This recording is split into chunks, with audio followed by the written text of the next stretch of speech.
And welcome back, ladies and gentlemen, to another edition of the Top Dog Talk podcast, episode number 66. Woo! Dan, felt like just yesterday you and I started together our journey all the way here. I think we were mid 30s at the time, back in like February. It's already February, yeah. almost the end of November, starting into December, Dan. We're about to go back into another damn off season. Coaching carousel heating up, regular season in the books. Now it's time for the fun. It's time for all the fun, Dan. It's time for all those bookmarks. I know myself, I got a lot of tweets bookmarked from just people talking crap, some interesting tweets, some interesting statistics. Anything that I like or think we'll come back to later, it's in those bookmarks. I don't know about you, Dan, but shoot, we got a lot to talk about today. Georgia is in the SEC championship once again. Time to get that Kirby Smart revenge tour going up again. Dan, how are you doing this Tuesday night, November 29th? I'm doing great, man. I'm excited to be back on. I hate missing a week. It really drives me crazy when we miss a week. And so I'm really glad to be back in. What a time to be back. We got LSU this weekend, and then we have everything is in front of us. Everything's in front of us I'm 43 years old. You have to understand, I was 2 years old when Georgia won their first national championship, right? And I didn't think I'd ever see one in my life again. And now we're on the verge of going back to back. Incredible. Knock on wood. We're all ecstatic. I mean, everybody's ecstatic. And Dan, we do have to get into some really good stuff because I did kind of split some things up as you can see in the show notes. Some things are split up a little bit different than usual. So let's get right into it, Dan. Hot topics of the week.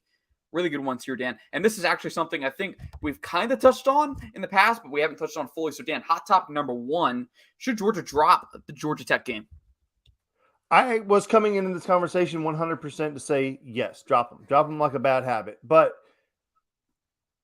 I can't believe I'm going to say this because I believe Brent Key purposely sabotaged Jeff Collins. I believe he knew he couldn't get that job on his own.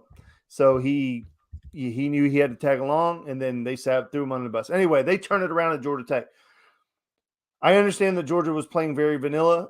I understand that Georgia wasn't trying to get anybody hurt. I get all that they knew that there was no way they were going to lose the game. I get all of that. However, Georgia Tech actually played really well in that football game, and they were not able to keep it up for 4 quarters because they don't have the depth that Georgia has, right? Which we know that. We knew that coming in the game. But if Brent Key is able to coach at that level and start to recruit at any kind of level, then Georgia Tech can be competitive again. And if they're competitive, then that is a great game to have at the back end of your schedule. The reason I would say no is because Georgia Tech has not been competitive. However, this past Saturday, you can tell me that Georgia was vanilla, and I agree with you. They were. They weren't trying to do anything crazy. But at the same time, Georgia Tech played a hell of a first half, boys. And if they're able to do that every single year and get better every single year, then it's a worthy game. So if that can happen, then no, keep it on the schedule. But if it goes back to what they had with Clown Show Collins, then it's got to go. They brought up on the broadcast how Kirby Smart said he talked about how, with his team about how, quote unquote, how the mighty fall.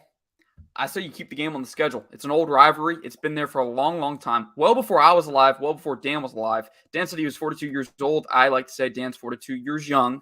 But anyways, you got to keep the game on the schedule, Dan. I do like the Brent Key hire. I thought they were going to make a massive mistake when the reports came out that they were hiring Willie Fritz. No slight to Willie Fritz, but I felt like same thing with Auburn. They had something going there with their interim head coach. I think Brent Key has established some swagger and has gotten their, I don't know, maybe it's too much to read into, but shoot, they give Georgia a contest for the first time since they beat them in 2016, Dan. That was the last time Georgia Tech has beaten Georgia. But for the first time in Kirby Smart's tenure after that loss, Georgia Tech competed for more than just a quarter. They kept it close for half. Say what you will, Dan, I'm not here for the whole Georgia's playing vanilla. Georgia wasn't looking for this game. They're looking ahead to LSU. I'm not here for it, Dan. Because you know why, Dan? We spent all last year, everybody, when you talk about Georgia in regular season, you talk about how Georgia was dominant. That's what you've talked about. That's what we talked about on this show, is how this team isn't as dominant as last year's team. That's a fact. You go look at the scores in games where Georgia's multi-touchdown favorites, they have not performed. So, Dan, we're going to get into that topic later because I have a rant this week that I want to touch on with Woo! that. But, Dan, second hot topic of the night. It is perfectly timed. I do love this. I also have a question for you, a hot topic of my own I wanted to bring to you, but I forgot to tell you about it. So, first, coaching hires. Which do you prefer, Dan? Retreads or first-time coaches? If you are an athletic director at any school, what is your preference? All right. So I gave you this question, and then I started thinking about it. And I was like, oh crap, I don't really have an answer because I think every situation is different, right? So if you say don't ever hire retreads, well, if that's the case, then you don't have a Bill Belichick with the Patriots, right? If you say don't hire retreads, then you don't have Saban with Alabama or LSU or any of those other places. Now, I think there is a caveat to that. Is it a retread because they were let go? Or is it a retread because they are moving to a different spot, a different ladder? I think that situation is different, right? Like Dan Lanning, right, being here and then going to Oregon, first time head coach. Now, if he goes somewhere else because he wants to, that's a different story. You know, Kirby Smart, obviously, being a first time head coach here. So I have always been of the opinion the longtime assistant who's shown the ability to have success and has just been waiting for the right job. I think that's the type of guy that I would go after. However, I also look at the coaches who are really, really talented, have not gotten the opportunity in a top echelon job. So in the scenario that you're painting, I'm the athletic director. I'm pretending that I am at one of the Power Five schools, you know, one of the top 7 schools in the country, right? So how would I approach that? I think it's very difficult when you're a top job to go get an unknown, like to go just get some random like look what Virginia Tech did with Fuentes, right? Justin Fuentes, like he had a cup of coffee at Middle Tennessee and he was like the hottest name in the world, and then it flamed out, right? Well, I think Kirby was a safer hire, one because he was coming home, right? And I don't always love that, but he was coming home, but he had been with the greatest coach in college football for what was it, 10 years, something like that. 12 years, And something like that. Yeah. yes, 10, 12 years like that. And Saban was grooming him for a job. It wasn't like he was just on the staff not doing anything, right? He was basically the defensive head coach on that football team. And so I think that makes the Kirby special hire. I think Dan Lanning did exactly what Kirby did is he waited for the right job. He was being groomed for the job. Kirby made no bones about it that he thought that Dan Lanning was going to do an amazing job, and he has. Absolutely, he has. So I think I don't like the retreads in the sense where guys have gotten fired from job after job after job and keep getting job. I don't like those guys. I do like the young up and comers who have been climbing the stairs, and then the hot assistant I've never been a really big fan of. Like when they're flash in the pan, hot assistants like the rapid meteoric rises. I'm not saying they don't ever pan out, but I think your most consistent window of guys who are doing it really, really well once they get their opportunity are the guys who have been groomed for the job as a longtime assistant with a really, really successful program, or the guy who has been doing it like Urban Meyer did it, where he was using jobs to step up until he got the right job. What say you, sir? It's tough. It's tough because, speaking of retreads and first time head coaches, Dan, for a little bit there, fast or rewind just a few years ago, I felt like everybody was talking about how there's a new style of head coach where it was right after Ed Orgeron and LSU won that championship. The new style was, let's go get those CEO type head coaches. Let's go get that's the new word, the CEO. When you think of CEO, Dan, in terms of a college football head coach, Ed Orgeron's one, I would say, and probably Dabo Swinney would be the other one. Those were the top two.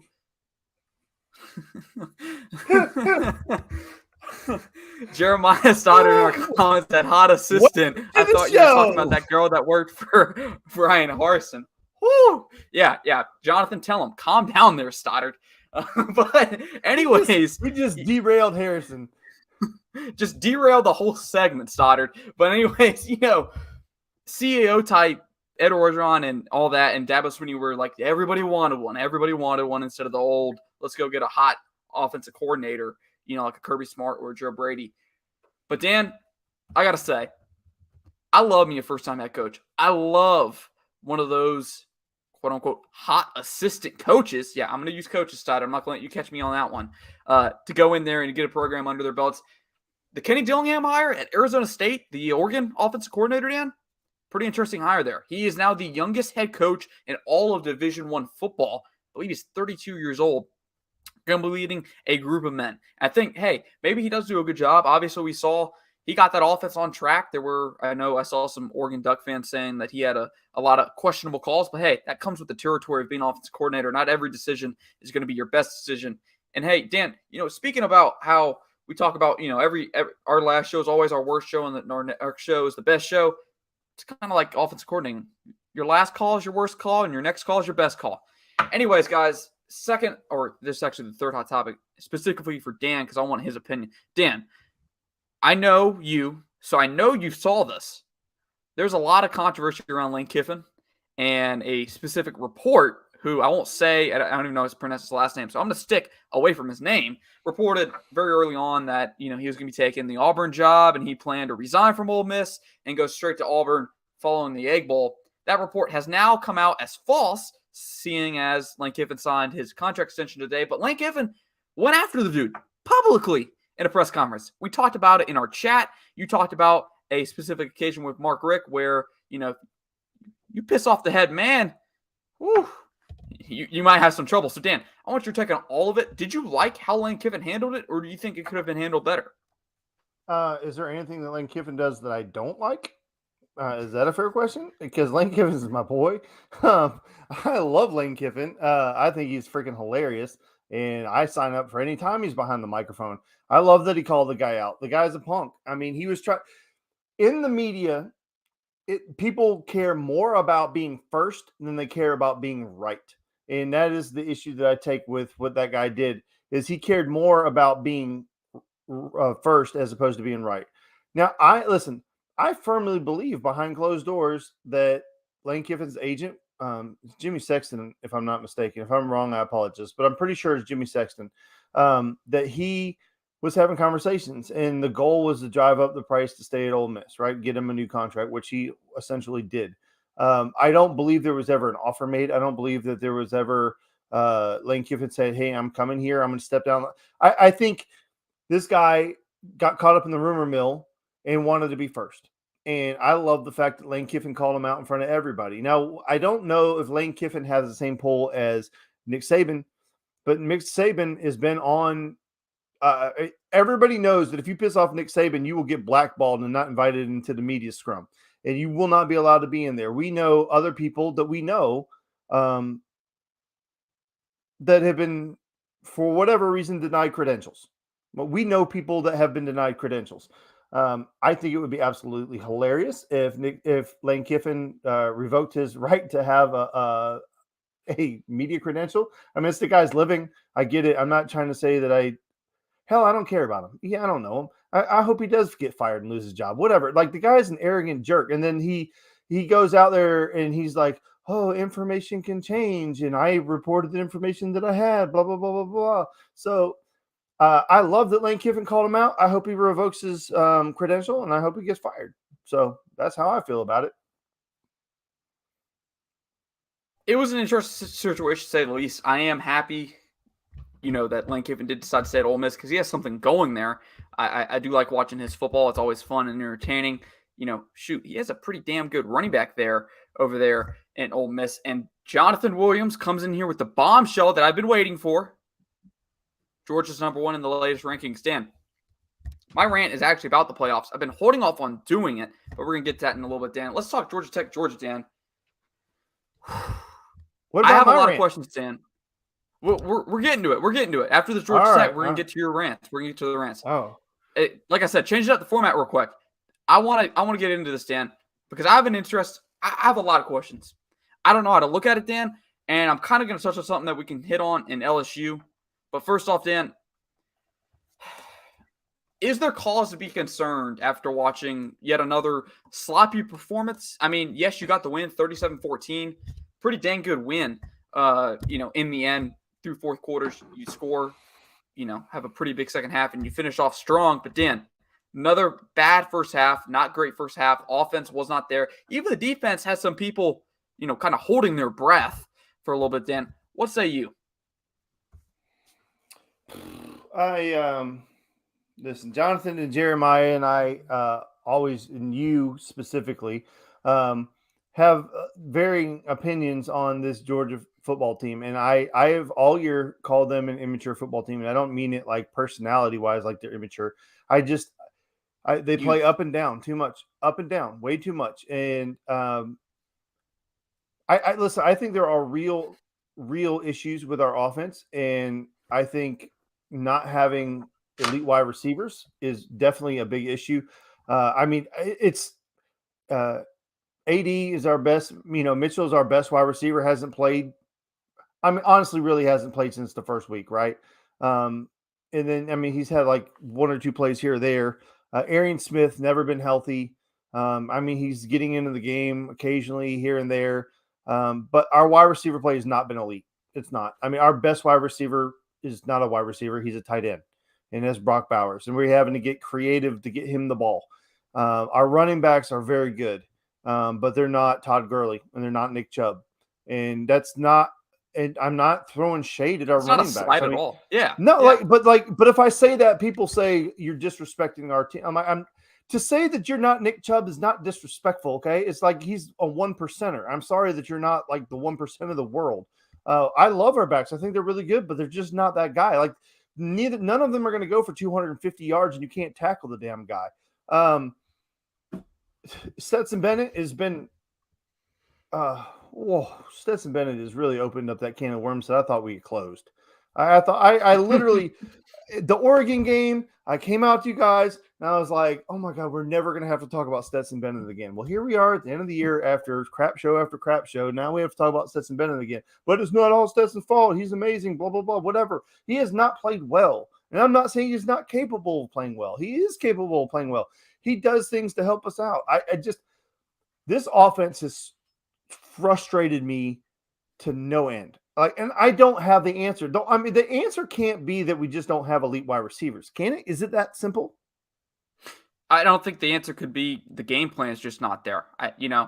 We talk about there's been games where we all thought, Tom Monken didn't have his best game. And there's other games where we had, opinions of that was Tom Monken's best game.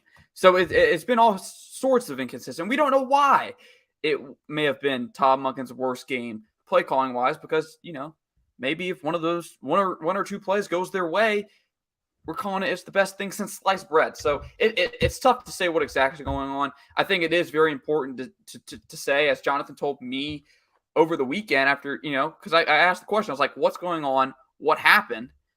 Why are we not getting whatever happened to Oregon and Tennessee? Why is this not consistent? And Jonathan pointed out, really, really valuable point, something that just went completely over my head. Georgia rushed for over 200 yards. 264 yards against Georgia Tech. The run game was working. So instead of me sitting here and criticizing Todd Monken and Stetson Bennett for not, being elite and being a Heisman winner every snap, Jonathan brought up a great point. Georgia ran the ball well. And Dan, what do we talk about all the time? What we want from an offensive coordinator is do what works. Because so much of the time, we sit here, people sit here and complain about they go away from what works. I don't want to have that conversation again about where, Georgia plays Alabama again. We have to sit here, me and Dan, for 30 minutes talking about trying to contemplate why'd you go away from a run game that was working. They did it in 2020. They've done it in the past. Stick with what works. So, Dan, it's hard. It's really hard because I can't give you an answer. Dan can't give us an answer. Heck, Jonathan. I think Jeremiah posted something on the bottom that I thought was really good, and we did talk about this the other day. It's for whatever reason they've taken the ball out of Stetson's hands, and I know what it is. I know part of it is, and this is why I said that they were very vanilla against Georgia Tech. Like they're not afraid to lose the game. Like they're not afraid they're going to lose because they have so much talent. They don't want people to get hurt, and they don't. And I really do believe there is a lot to say they don't want to put a lot of stuff on tape, right? And I think there's some truth to that they're hiding some. So I really think it's schematics, not. I mean, for God's sakes, I'm not saying freaking Stetson is terrible. I'm not saying that. Oh no, not at all. That can't. I'm just saying it's frustrating. It's unrealistic to expect him to play like the Oregon game every single week. But when I saw that game, I was like, "Oh, that's what he's capable of." Yes, Yeah, I was like, that's what he's capable of. And so when he doesn't do that, I question why the hell that's not happening. Does that make sense? Like, I'm not saying absolutely. Stetson's terrible. I'm trying And to it's figure the out offense as a why. whole. Yes, You I know, want to know why we're not being that aggressive all the time. Like, we have the ability to be that aggressive, to shove it down your throat. I mean, I was at the game with Cannon on Saturday, and one of the things that he didn't feel real good, so he wasn't talking a whole lot, but because he had his teeth taken out. But one of the things that he mentioned was how slow this Georgia offense is. He's like, Dad, this offense is so slow, and I get it. And like, you have to keep in mind, this is a kid who plays the quarterback position, and he wants to play in a system where they're going to allow you him to go move the fast. ball. Yeah. And it was frustrating for him to watch it. And if it's frustrating for my son to watch it, imagine what the most elite quarterbacks in the country are saying, right? Like, so the number one player in the country for my son's age is the 2026 class is Juju. And you think he wants to play in this offense? No way in hell. No way in hell. That kid will not play in this offense. Why did he not go to Buford? Because Buford doesn't throw the ball enough. So he went to Carrollton. Well, they'll let him throw the ball over the yard. So it does matter. It absolutely does, and I think it is fair to point out they don't want to play in the offense that played against Georgia Tech, that played against Kentucky. They want to play in the offense that played against Oregon and Tennessee for the first half. That's the offense. Yeah. Jonathan Williams pointed out Georgia switches up the tempo a lot on offense, and when they do really well. They hit when they go up tempo. It's been something that's happened over the last 6 years, ever since between different coordinators. When they go up tempo, they've been highly efficient. Some of Jake Fromm's best drives. I know, bringing up a name that brings back a lot of horror memories for some, with the whole Justin Fields fiasco and all that. When he went up tempo, that offense was hitting. And same thing this year. But with that being said, Dan, it is time for your rant of the week. Another one that is very relevant to the conversation because, as I think Jonathan said right here, very, very relevant to the game that Georgia just played. So yes, I was at the Georgia Tech game, and we spent the majority of the game turning around like this, looking at the scoreboard to watch another freaking replay. Those clowns wanted to replay every single play in the damn game, and it was just obnoxious. The game was, I mean, first of all, it wasn't a great game to begin with, and now we have to sit here and watch every day replay. They were replaying stuff that had no business being replayed. The replays were coming back wrong. And then we go on to, I was watching the Notre Dame USC game, and now we're reviewing who had a fumble at the bottom of a scrum. What in the hell? When has that ever been a thing? Scrums of all. I said in our group text, I'm like, if they overturn this, they're opening up Pandora's box where every single fumble now has to be recovered or has to be reviewed on maybe who had it, because they were saying that Caleb Williams had recovered the fumble before the Notre Dame player took it away from him. When have you ever seen that replayed ever in the history of the world? I've watched the fumble be reviewed as whether did he fumble the ball or not. I've never seen review used to see who recovered the fumble. And he had it on the ground for 2 seconds before somebody else got it, so therefore he's down. Well, then last night in the game last night, Matt Ryan recovered a fumble. The guy jumps down, and then they take it out of his hands. Why the hell didn't they review it? They just reviewed it the other day. The inconsistencies of reviews are atrocious. I think all reviews should be done up in the box by the team, and if they see something that's atrociously wrong, it needs to be called down and changed. If you have to slow motion, freeze frame it, and dissect it for 20 minutes to figure out what the hell happened, let the play stand as called. We've got to get out of this. There has to be a level of acceptance from everybody. Like, I will be willing to accept a little bit of human error. I will not accept it when something's atrociously bad and obviously wrong. That needs to be corrected without a doubt immediately. But whenever you have to freeze frame it, slow it down, go screen by screen by screen, that's bullshit. That's not what we're trying to do, okay? It ruins the game. It ruins the freaking game. I guarantee you that first half of the Georgia Tech game was freaking 4 hours long. It was so freaking bad. And I'm just over these replays. Everything's replayed. We don't know what the hell a catch is. Still to this day, nobody knows what the hell a catch is. Like, if he caught the ball, he caught the ball. I cannot stand freaking replays. And this is a complete 180 for me, because whenever they introduced the replays, I was like, thank God we got replays. This is what we need. Because you remember there just used to not be replay or reviews. That just, I mean, you're probably not old enough to know that, but at one point in time there was no reviews, and now there is. But now it's gotten out of control. They review every damn thing, and you don't need the damn referee to stand there and look at the damn screen for 34 minutes. And I'm like, dude, have an extra official crew, or have it like in baseball where they have a whatever, where every single play is reviewed immediately, bam. And if there's something wrong, call down. Otherwise, let it go. It's gotten out of control, Harrison, and I can't stand it. It's ruining the game that I love. Jonathan says, "Damn, you're old, Dan." I hate you, Pouring Jonathan. some salt in the wound. Well, there will be some heat on Sunday night's 4-Wide podcast between those two. I'm just joking. But anyways, guys, Dan has a point. I remember, sitting there watching the game on TV. That was frustrating. I can't imagine being in the stadium looking up the dang screen every 5 seconds to just find out, hey, it's another replay. It's another replay. And, I like the rule of, the call on the field matters.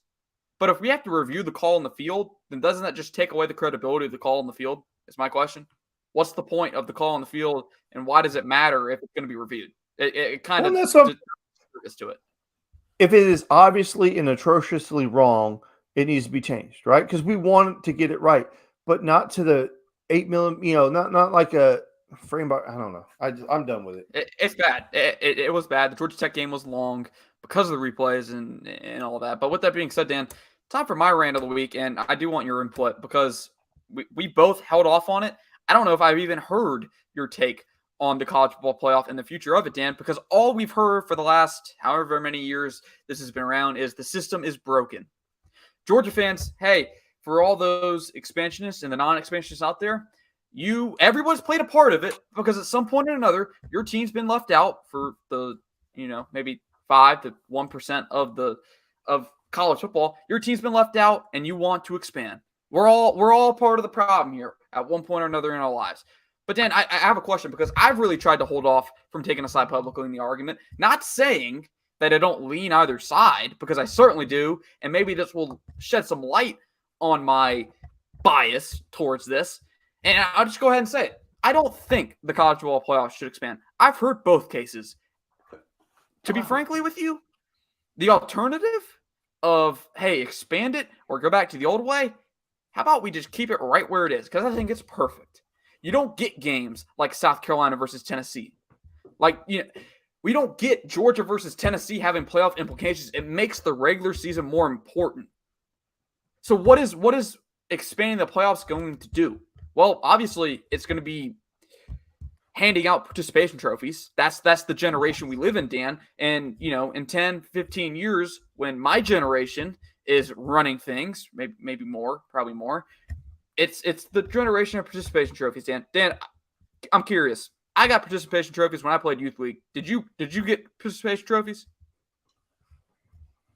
Yeah. I mean, I think everybody did. Yeah, I think everybody got an end of the year trophy or whatever. But I remember on one of my youth football teams, they got us like this massive trophy, and I'm like, bro, we didn't win a game all year. Like, why do I have this big trophy? I mean, this trophy was huge. I'm like, I think I probably still have it somewhere. This thing was like, I don't know, probably 24 inches tall, maybe 28 inches. It was huge. And I'm like, we didn't even win a game. Actually, matter of fact, we scored 1 touchdown the whole damn year. Like, why do we have such a big trophy? And I remember the one year that we won the championship in basketball, my dad was in charge of buying the trophies. We got trophies that were like this big and said, like, you won. Congratulations. Yeah, I don't know.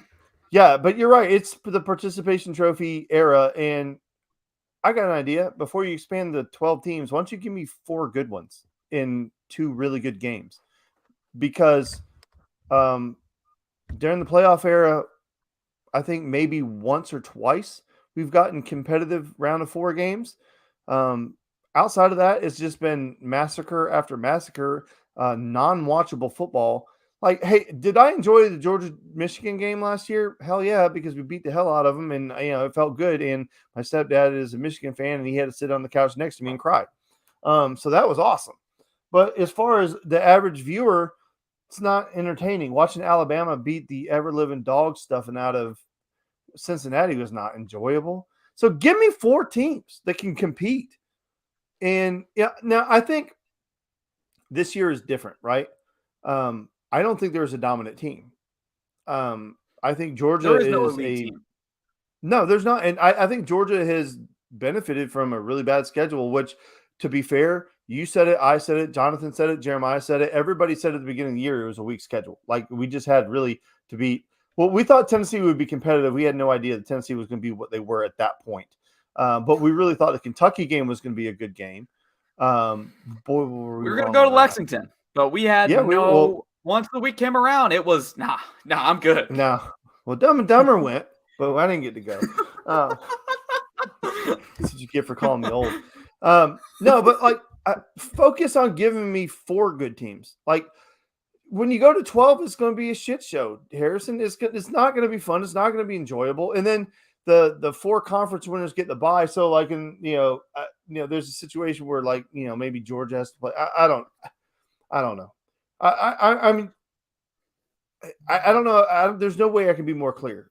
Give me 4 good teams before you even consider going to 12. And the people who want 12 is just because their team can't get in. And you know what? As Georgia fans, unless Kirby up and quits or gets canceled or some crazy something happens, Georgia's automatically in. I mean, you can just forfeit the season and Georgia's in the top 12. Like, Alabama's going to be in every year. Clemson's going to be in every year. Ohio State's in every year. Michigan's in every year. I mean, all you're doing is making a bigger net, but it's the same teams. It's the same teams. Like, yes, you'll get a couple teams that get shuffled in. What do you think Georgia's going to do to TCU if they have to play them? I was actually hoping Georgia was number 2 and TCU was number 3. I wanted that game. I really don't want to play USC in the first round. Whoever's number 1, obviously you get where you want to be. So, which is going to be Atlanta if you're Georgia. Probably going to be Atlanta if you're Michigan. Any team of the East Coast is going to pick Atlanta. If you're at USC and you're number 1, by God, somehow, I'm praying for you, Stott, if that ever happens. You're going to pick out in LA on the West Coast. So, Dan makes a great point. There is no elite team.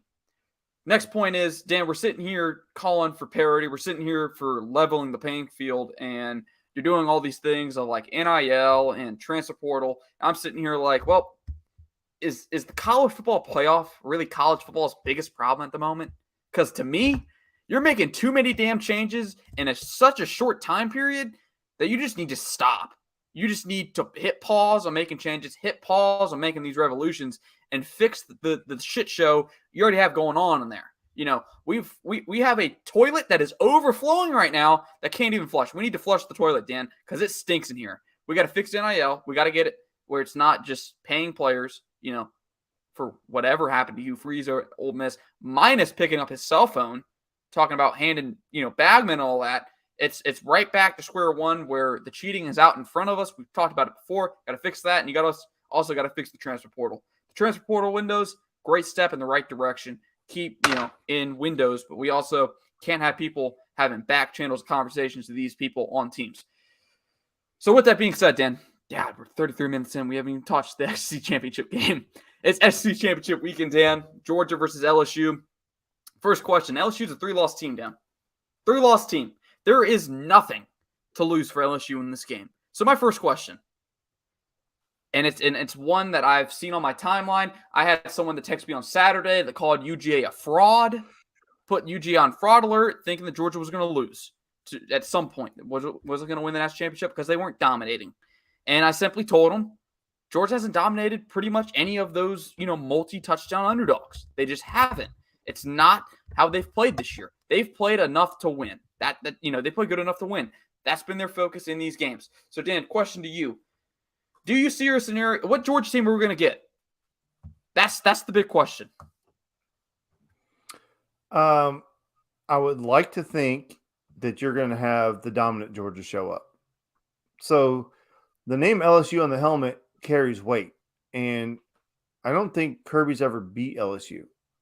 So that's good for Georgia because Kirby usually comes out of his shoes when he has something to prove. And he turns this team loose when he has something to prove. This is the SEC championship game. This is something that these players have been waiting for quite a while. I mean, they were going through the motions for the most part of this entire season because they were waiting to get to this moment.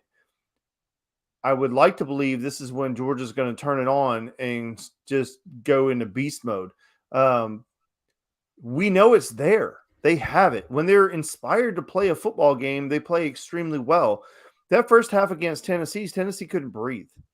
I mean, we had them in a chokehold. I mean, what we did to Oregon was criminal. Incredible. Like we should have been, criminal. We should have been locked up for the abuse that we put on those Ducks. What we did to South Carolina, like, was a felony in most states. But then, like, when they're not inspired to play, they play terrible. Now, listen, LSU, I think, was looking ahead to Georgia, and they did not take that game seriously against Texas A&M, which sucks because I hate Jimbo, and now he thinks he's a good coach again. And not even freaking bowl eligible, dude. Shut your mouth. Anyway, LSU is a dangerous team. They have players. That's the thing that you have to be careful with a team like LSU is they are not playing up to the level of capability, but they do have a seasoned coach who's a good coach. And I told you he was a good coach before he went to LSU, and I got laughed at. And everybody told me he was going to lose 5, 6, 7 games in his first year because he doesn't know how to coach. I'm like, dude won at freaking Notre Dame. It is almost impossible to win at Notre Dame these days. And he was able to do it. He's a good football coach. He's going to have a good plan. And he's played Georgia twice. So he knows how, it's one of the things where he knows Georgia and their coaching staff because he's played them twice. They know Brian Kelly, but they knew him with a Notre Dame team that didn't have the same talent level that LSU has. They're going to give, and Kirby did say this during his press conference. He said, part of the reason that our wins aren't as pretty as everybody wants them to be is because we get everybody's best punch. We're everybody's Super Bowl. Like, they come out to play us. And I believe there is truth to that, right? It is hard to take everybody's best shot every single week. Well, by God, you're going to get LSU's best shot, and they're going to give it to you, and they have athletes to make you pay. So Georgia better come out ready to play. Absolutely. And it's really going to come down to, whether or not LSU's offense, they run. We're going to see what Georgia's secondary looks like this week. We will see. We'll see what the run defense looks like. We said it before Tennessee. You're going to see what that secondary looks like. In Georgia's secondary, by God, did they play at a high level? Georgia's whole defense played at a high level. The offense played at a high level for the first half before they took, as Jeremiah Stoddard pointed out, or Jonathan, I forget which one pointed out. I'm sorry, guys. But, they took the ball out of Stetson's hands and they burned clock and, salted the game away. We're going to see what everyone looks like. They got a really scary talent. They got 2 scary talents, Dan. Did you watch Harold Perkins by chance against Arkansas? Absolutely. Just Harold Perkins, the game wrecker, the defense, plays linebacker, edge rusher. He does everything on that defense for LSU. An absolute game wrecker. I remember the talk before the Michigan game. Me and Dan weren't running the podcast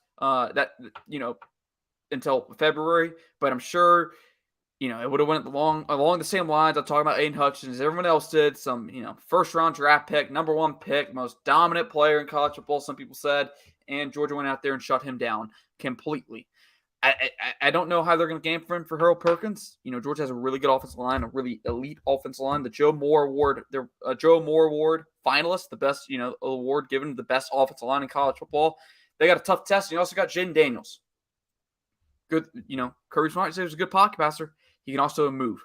We've seen Georgia kind of struggle in the past against some mobile quarterbacks, but we've also seen them go out there and shut them down, a la Jalen Hurts in the national championship game, which led to who we don't talk about. What you got, Dan? No, I thought you were mid-sentence. My bad. No, you're good. No, so like Emory is a concern. The guy runs the ball really well. I'm not really worried about their defense so much. I think they have some decent talent on defense, but they're not as loaded as they have been in the past on defense. And I think that's why they are a 3-loss team, is because they don't have the defensive talent, but offensive, they have playmakers, and they have John Emery Jr. at running back. And they have a couple of nice wide receivers that make plays. And Daniels is a good quarterback, man. He's a nice balance. I mean, he's not a running quarterback. He's a passing quarterback, but he can make plays with his feet. And every time a team gives Alabama problems, and every time teams give Georgia problems, it's always the same type of team. And the reason I include Alabama in that is because Kirby was the defensive coordinator under Alabama at Alabama when they were getting beat by a lot of mobile quarterbacks. So that issue is kind of carried over to Georgia, where if you have a true dual threat quarterback who's extremely efficient through the air and then can run and extend plays, makes it difficult. Like they had an issue with, well, the Tua thing doesn't really count because that was pretty fast. And it doesn't matter. It's true. Just believe me. Just my sources. Trust me, bro. It's just. I love how you worked that into a show. I never thought we were going to work that one into a show. So it yeah, that's the one thing that gives me a little bit of pause, a little bit of concern. We haven't seen Georgia really put points on the board here recently. That doesn't mean they're not capable of doing it. They will be indoors. Weather will not be a factor. It will be 69 degrees with no wind, and you can do whatever you want. That you know what that was And that was something. Yeah, well, that's what I tweeted out during the Georgia Tech game because we went into the game thinking it was going to rain and be cold as crap, right? So we were prepared to be bundled up, and then we get there and it's like, I know it wasn't, but it felt like it was 78 and sunny. Like I mean, it was warm at the game. Like I got a little bit of sunburn because it was so warm, and there was no wind. I mean, Jeremiah was there; he could tell you there was no wind. It was a absolutely gorgeous day for the field. The field was in great shape. I mean, we were down there. That thing was like carpet. It was so nice. It was like the field was perfect. The weather was perfect. There's no reason why Georgia couldn't have absolutely beat the dog mess out of Georgia Tech, but they just chose not to. So I don't know. I know they have the capability. I know it's there.